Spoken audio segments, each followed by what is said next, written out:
시청자 여러분 안녕하십니까? BOA 뉴스투데이 시작합니다. 주요 7개국 G7 정상회의에 참석한 도널드 트럼프 대통령이 북한의 경제적 잠재력을 거듭 강조했습니다. 하지만 기회를 날려버린다면 북한과 김정은 위원장에게 좋지 않을 것이라고 밝혀 이 비핵화 협상 복귀를 압박했습니다.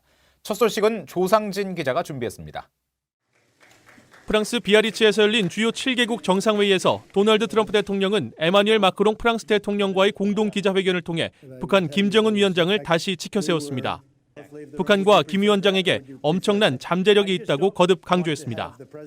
Kim Jong-un, who I've gotten to know extremely well, he is a man with a country that has tremendous potential. 특히 북한의 지리적 위치를 언급하며 중국과 러시아, 한국 사이에 위치한 북한은 엄청난 경제적 잠재력을 갖고 있다고 설명했습니다. 중국과 러시아에서 한국을 방문하려는 사람들은 항공편을 이용해야 하지만 북한 통과 철도 등이 연결된다면 큰 잠재력을 꽃피울 수 있다는 겁니다. 그러면서 김 위원장 스스로 이런 사실을 잘 알고 있고 자신이 발전된 북한의 지도자가 될 수 있을 것으로 보고 있다고 말했습니다. 앞서 트럼프 대통령은 압델 파타 엘시시 이집트 대통령을 만났을 때도 북한의 잠재력을 거듭 언급했습니다. 그러나 북한이 기회를 놓친다면 좋지 않은 결과를 맞게 될 것이라고 밝혔습니다. North Korea has great potential, and I don't think North Korea wants to blow it, because if they blow it, it won't be good. 이런 가운데 아베 신조 일본 총리는 기자회견에서 G7 정상들이 북한 비핵화에 대해 함께 논의했다고 밝혔습니다. 北朝鮮については米朝プロセスを支持し、朝鮮半島の非核化に向けて取り組んでいくことで一致しました。 아베 총리는 앞서 트럼프 대통령과의 양자회담에서 북한 미사일 발사를 유엔 안보리 결의에 대한 명백한 위반이라고 밝혀 단거리 미사일 발사는 문제가 없다는 트럼프 대통령과 상반된 입장을 보였습니다. BOA 뉴스 조상진입니다. G7 정상회의를 주최한 프랑스가 북한이 거듭된 미사일 발사로 지역 안보를 해치고 유엔 안보리 결의를 위반하고 있다고 규탄했습니다. 프랑스 외교부는 26일 성명을 통해 북한이 한 달 새 7차례 탄도미사일을 발사한 것에 대해 프랑스는 우려와 함께 관련 정보를 주시하고 있다며 이같이 밝혔습니다. 이어 북한의 유엔 결의 준수와 미국과의 비핵화 협상 재개, 대량 살상 무기 프로그램에 완전하고 검증 가능하며 되돌릴 수 없는 폐기를 보장하는 절차에 신속하게 임할 것을 촉구하며 이런 목표가 달성될 때까지 안보리 대북 제재 결의가 계속 유효할 것이라고 밝혔습니다. 영국 외교부도 성명을 통해 북한이 여러 유엔 안보리 대북 결의들을 위반하며 단거리 탄도미사일을 추가 발사한 것에 대해 실망스럽다면서 미사일 발사 실험 중단과 미국과의 대화 재개를 촉구했습니다. 도널드 트럼프 대통령이 25일 G7 정상회의가 열린 프랑스에서 스콧 모리슨 호주 총리와 만나 북한 비핵화 등을 포함한 양국 현안을 논의했습니다. 두 정상은 회담에서 북한을 비핵화하고 이란의 악의적 행동에 대응하기 위한 공동 노력을 포함해 공유하고 있는 외교 안보 과제를 논의했다고 백악관은 설명했습니다. 앞서 미국과 호주는 지난 5일 양국 외교 국방장관 회의를 열고 북한의 모든 대량 살상 무기와 미사일 프로그램 포기라는 공동 목표를 재확인하고 연합훈련은 물론 미사일 방어를 포함해 과학 기술 분야에서의 방위 협력을 강화하자는 약속을 한 바 있습니다. 이 북한의 식량 부족 상황이 최악의 아프리카 빈곤 국가들처럼 열악하고 10년 뒤에도 비슷할 것이라고 미 농무부가 전망했습니다.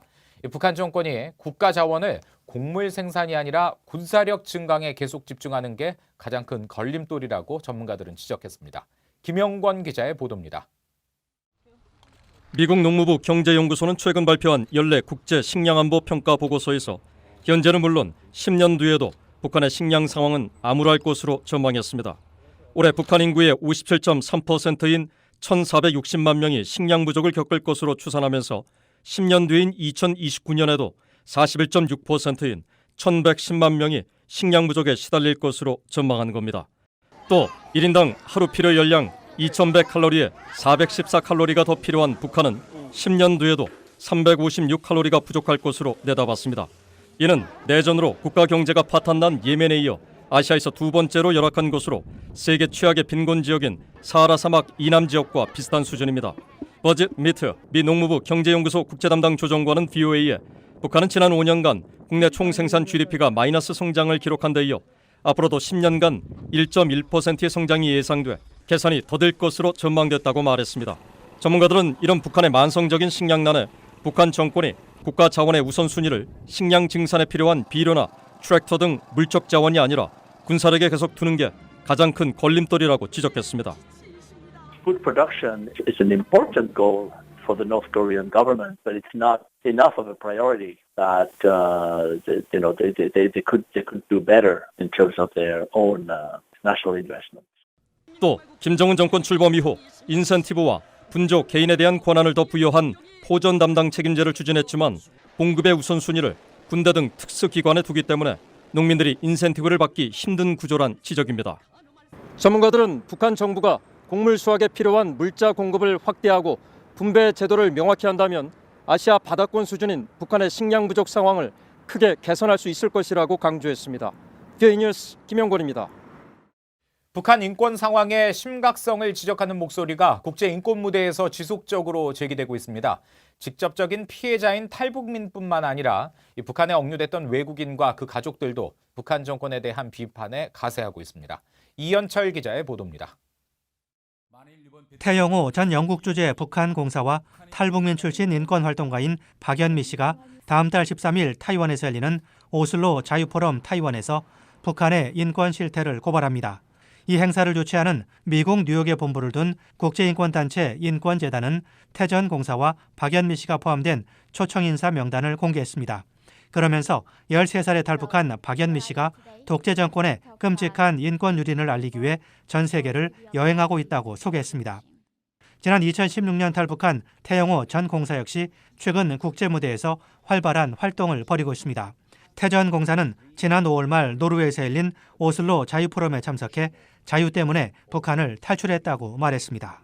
I decided to break free because as a father, I think it is my last mission to cut the chain of slavery. 최근에는 탈북자들뿐 아니라 북한에 억류됐던 외국인과 그 가족들도 국제 무대에서 북한의 인권 유린 실태를 비판하고 있습니다. 북한에 억류됐다 혼수 상태로 돌아온 직후 숨진 미국인 대학생 오토 원비어의 아버지 프레드 원비어 씨는 지난 5월 유엔 본부에서 열린 납북자 관련 행사에서 김정은 정권을 강력히 비난했습니다. He's a criminal. We give him this status on the world stage and we call him a chairman. He should be called Criminal Kim. 원비어 씨는 아들의 사망 이후 부인과 함께 다수의 북한 인권 행사에 참석하며 북한 정권에 대한 목소리를 높이고 있습니다. 지난 2012년 북한에 억류됐다 2년여 만에 풀려난 한국계 미국인 케네스 배 씨는 지난 7월 워싱턴에서 한 민간단체가 개최한 행사에서 북한 정권은 종교를 가장 큰 위협으로 간주하고 있다고 말했습니다. 특히 북한은 단지 기독교인들이 박해를 받는 나라가 아니라 기독교인들이 완전히 제거되는 나라라고 지적했습니다. VOA 뉴스 이현철입니다. 미 연방 하원 외교위원장을 맡고 있는 엘리엇 엥겔 민주당 의원이 한일 군사정보보호협정 지소미아 종결에 대해 우려를 나타냈습니다. 엥겔 외교위원장은 최근 성명을 통해 지역 안보 위협에 대한 공동 이해를 높이는 데 기여하기 위해 미 동맹국 간 힘든 과정 끝에 체결됐던 한일 군사정보보호협정의 종료 결정을 매우 우려한다고 밝혔습니다. 그러면서 한국의 역동적인 민주주의를 매우 존중하며 지역 안보 구축에 필요한 한미동맹을 강력히 지지하지만 최근 북한의 도발적인 미사일 시험 발사 행위에 미한일 세 나라가 협력하고 있어야 할 시점에 내려진 서울발 결정은 지역적 안보를 약화시킨다고 지적했습니다. 한국을 방문 중인 유엔 아동기금 유니세프의 헨리에타 포어 사무총장이 한국 고위 당국자들과 잇따라 만나 북한 내 취약계층을 위한 인도적 지원 문제를 논의했습니다. 포 사무총장은 26일 이태호 한국 외교부 2차관과 만나 한국 정부가 유니세프에 공유한 350만 달러 규모의 대북 인도적 지원 사업의 추진 현황을 공유했다고 한국 외교부는 설명했습니다. 앞서 포 사무총장은 김현철 통일부 장관과도 만나 북한 영유아와 임산부의 기본적인 보건과 영양 개선을 위해 양측이 중장기적인 협력 방안을 마련하기로 했습니다. 이상으로 VOA 뉴스투데이 마칩니다. 함께해 주신 여러분 고맙습니다.